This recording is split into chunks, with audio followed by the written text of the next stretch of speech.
conhecido como padroeiro da Europa e dos arquitetos, um santo que é muito invocado em várias situações, como para evitar sequestros, calúnias, inveja e também qualquer tipo de magia. Era irmão gêmeo de Santa Escolástica, foi o criador da regra de São Bento, um dos mais importantes e utilizados regulamentos da vida monástica.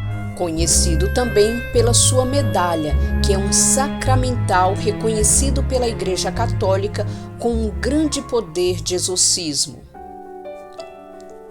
Os Diálogos de São Gregório Magno é que relata os acontecimentos da vida de São Bento, que são fatos narrados por monges e pessoas que conviveram com ele. Bento nasceu em Núrcia, na Itália, no dia 12 de setembro de 480, em uma rica família romana. Ainda jovem, ele foi enviado junto com a sua irmã Escolástica para Roma para estudar retórica e filosofia. Mas ficou difícil para Bento continuar em Roma, já que a forma de vida que as pessoas levavam na cidade não era compatível à vida que ele buscava. E antes mesmo de terminar os estudos, abandonou a capital e se mudou para o vilarejo de Efide no ano 500. Em Efide, Bento realizou o seu primeiro milagre. Nesse lugar, ele levava uma vida de oração em uma casa humilde onde morava com a sua ama.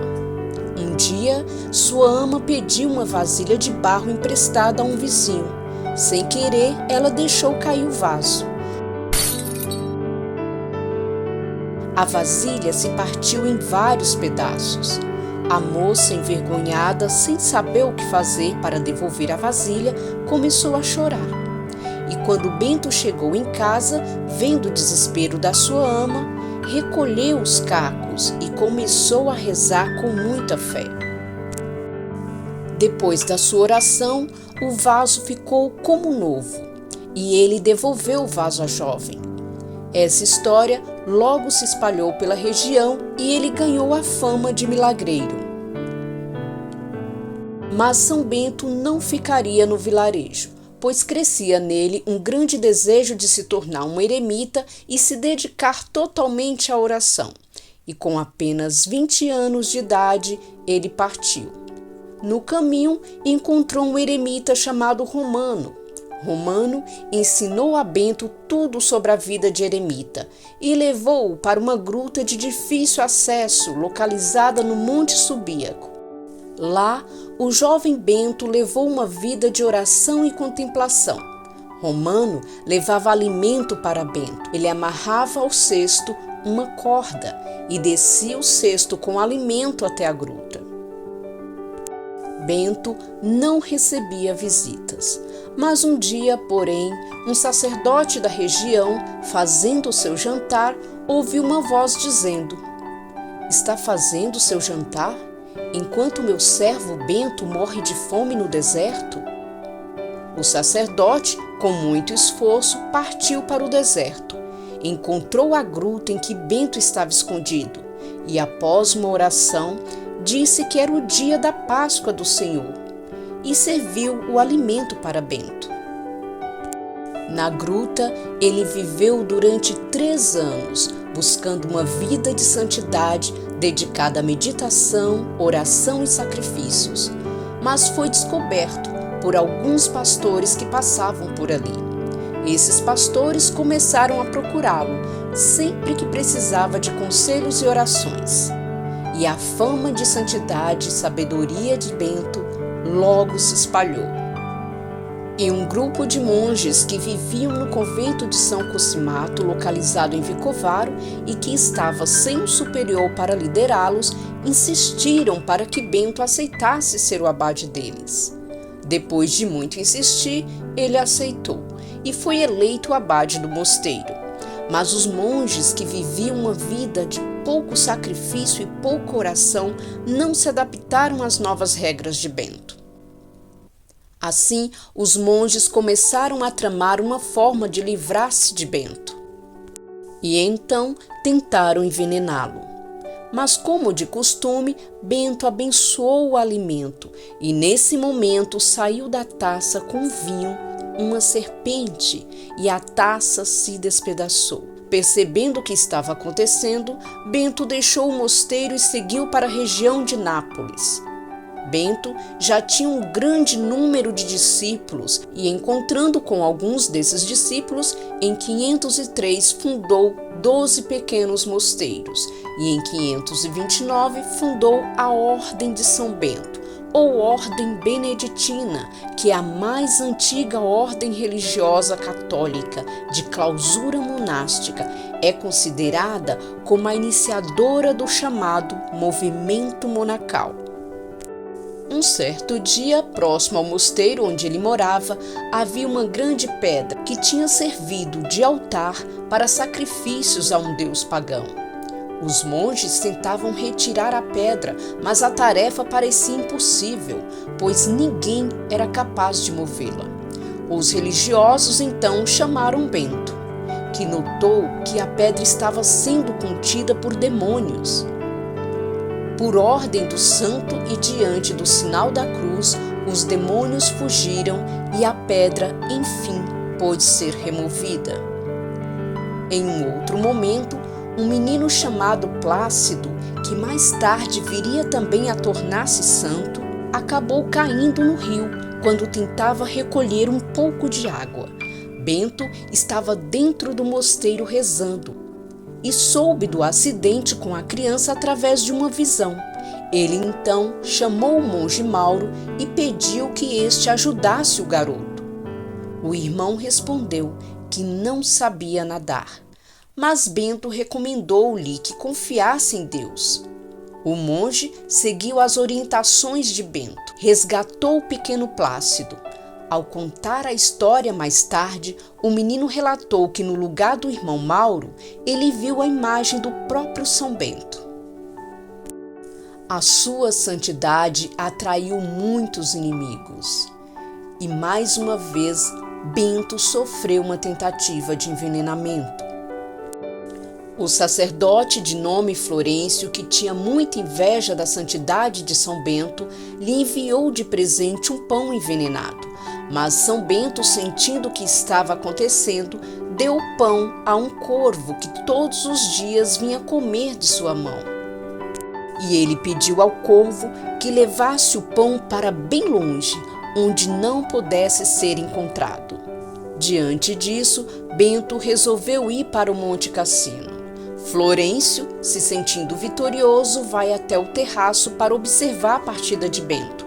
Mas o terraço ruiu e Florêncio morre devido à queda que sofreu. O monge Mauro, que foi o primeiro discípulo de Bento, que mais tarde ficou conhecido como São Mauro, foi pedir ao mestre que retornasse, pois o inimigo havia morrido. Mas Bento chorou pela morte de seu inimigo e também pela alegria do seu discípulo, a quem pôs uma penitência por regozijar a morte do sacerdote. E muitas vezes Bento fora tentado e insultado pelo diabo, de tal maneira que os irmãos de hábito que estavam ao seu redor podiam escutar as ofensas que ele recebia. O santo varão, como também é chamado, vencia o tentador utilizando-se do sinal da cruz e da oração contida na cruz medalha, que fora esculpida nas paredes de um mosteiro. A regra de São Bento. São Bento organizou a vida monástica comunitária e os mosteiros começaram a florescer. Os mosteiros, conventos e abadias ficavam em lugares afastados e as cidades foram surgindo ao redor dessas edificações. E todos esses mosteiros seguiam a famosa regra de São Bento, que foi escrita no século VI, que tem como tema principal Ore et labora, ore e trabalhe. A regra de São Bento é um conjunto de preceitos destinados a regular a vivência de uma comunidade monástica cristã regida por um abade. Pode-se dizer que a regra tem sido um guia ao longo da sua existência para todas as comunidades cristãs da cristandade católica. Além disso, a regra de São Bento deixavam todos bem à vontade e era aplicada e moldada de acordo com a capacidade e as limitações de cada um. Os mosteiros beneditinos tornaram-se centros de referência e deles saíram vários nomes e ícones da Igreja Católica. Ao todo foram 23 papas, 5.000 bispos e cerca de 3.000 santos canonizados. A regra de São Bento já era seguida nos séculos X e XI por todos os monges do Ocidente. A Cruz-Medalha de São Bento. A origem da Cruz-Medalha de São Bento é incerta. Sabe-se que ela foi redescoberta em 1647 na Baviera, por ocasião da condenação de algumas bruxas que afirmaram não conseguir praticar qualquer tipo de feitiçaria ou encantamento contra lugares em que houvesse a imagem da cruz, em especial a Abadia de São Miguel, em Metz. Intrigados com o fato, as autoridades foram averiguar o que existia no mosteiro. Ao entrarem em uma das dependências, observaram entalhadas nas paredes imagens da cruz, tal como estão representadas nas medalhas utilizadas hoje. Na biblioteca dessa mesma abadia, encontraram um manuscrito do ano de 1415, o qual continha, além de textos, ilustrações, sendo uma delas a de São Bento, com uma cruz e uma flâmula com os versos da medalha.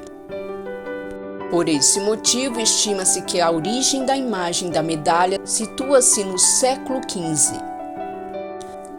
Na frente da medalha há uma imagem de São Bento, vestindo o traje monástico, trazendo na mão direita uma cruz e na mão esquerda uma flâmula, ou um livro aberto, que representa a regra.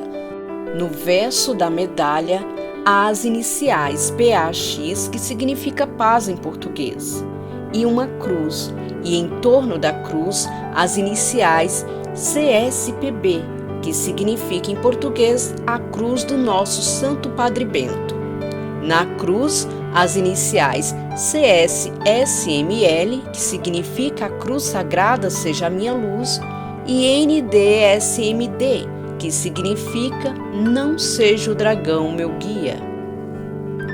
Essas iniciais, mais as iniciais em volta da medalha, formam a tão conhecida oração de São Bento que diz: a cruz sagrada seja a minha luz, não seja o dragão meu guia. Retira-te, Satanás, nunca me aconselhe coisas vãs. É mal que tu me ofereces, bebe tu mesmo o teu veneno. Essa oração, acrescida da jaculatória, rogai por nós, bem-aventurado São Bento, para que sejamos dignos das promessas de Cristo, se tornou uma fórmula de oração a São Bento. Normalmente, as apresentações de São Bento mostram ele usando um hábito preto que representa a ordem beneditina, o cajado na mão, que é uma reverência ao santo como pai e pastor, a barba, que simboliza a sua sabedoria, o livro da regra, um cálice quebrado e um corvo com pão na boca, representando as tentativas de envenenamento que ele sofreu.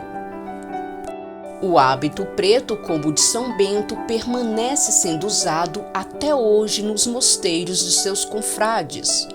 São Bento previu a sua própria morte, dizendo a alguns monges, e 6 dias antes de morrer, pediu que eles abrissem a sua cova.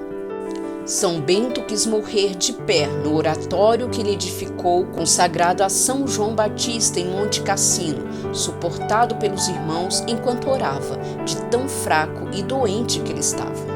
No dia 21 de março de 547. De acordo com a tradição, São Bento foi santificado por ter vencido 2 ciladas armadas pelo diabo, nas quais lhe é oferecido um cálice de vinho envenenado e um pedaço de pão, também envenenado. Foi canonizado em 1220 pelo Papa Honório IV e também recebeu o título de padroeiro da Europa. A sua festa litúrgica é no dia 11 de julho, dia do translado dos seus restos mortais para uma abadia na França.